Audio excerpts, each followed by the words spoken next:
தமிழ் சினிமாவுல இப்ப வரைக்கும் தவிர்க்கவே முடியாத ஒரு மைல்ஸ்டோன் திரைப்படமா இருக்கிறது தான் சூப்பர் ஸ்டார் ரஜினிகாந்த் அவர்களுடைய பாட்ஷா திரைப்படம். எத்தனை தடவை பார்த்தாலும் சரி சலிக்கவே சலிக்காது, அந்த அளவுக்கு மாஸ் பண்ணிருப்பாங்க.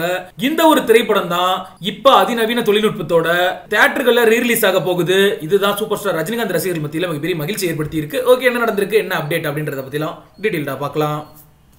சூப்பர் ஸ்டார் ரஜினிகாந்த், நக்மா, ரகுவரன், விஜயகுமார், ஜனகராஜ்னு பல முக்கியமான நட்சத்திரங்கள் நடிப்புல கடந்த 1995ஆம் ஆண்டு ஜனவரி 12ஆம் தேதி வெளியாகி இருந்த திரைப்படம் தான் பாட்ஷா. இந்த படத்தை சுரேஷ் கிருஷ்ணா இயக்கி இருந்தாரு. சூப்பர் ஸ்டார் ரஜினிகாந்தோட கெரியர்லயே மறக்க முடியாத அளவுக்கு பயங்கரமான ஒரு சம்பவமா இந்த படமானது அமைஞ்சிருந்தது. எந்த அளவுக்கு இந்த படத்துல சூப்பர் ஸ்டார் ரஜினிகாந்துக்கு மாசு இருந்துச்சோ அதே அளவுக்கு மார்க் ஆண்டனி அப்படின்ற வில்லன் கதாபாத்திரத்தில் நடிச்சிருந்த ரகுவரனையுமே மறக்க முடியாது. மனுஷன் மிரட்டி எடுத்திருந்திருப்பாரு. பாட்ஷா திரைப்படம் வெளியாகி இப்ப வரைக்கும் கிட்டத்தட்ட 30 ஆண்டுகள் ஆகிருச்சு.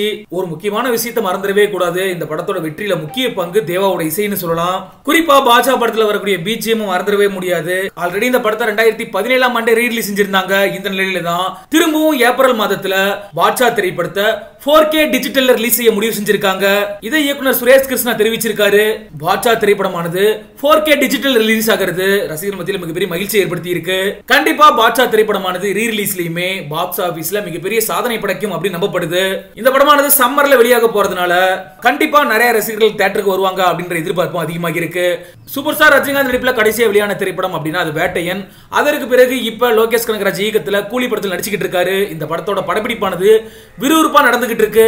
இந்த படத்தோட ஷூட்டிங் முடிஞ்சதுக்கு அப்புறம் தான் நெல்சன் திலீப் குமார் இயக்கத்துல ரசிகர்கள் அவளோட எதிர்நோக்கி காத்திருக்கக்கூடிய ஜெயிலர் 2 திரைப்படத்தோட ஷூட்டிங் தொடங்க இருக்கு அப்படிங்கிறதும் குறிப்பிடத்தக்க விஷயம்.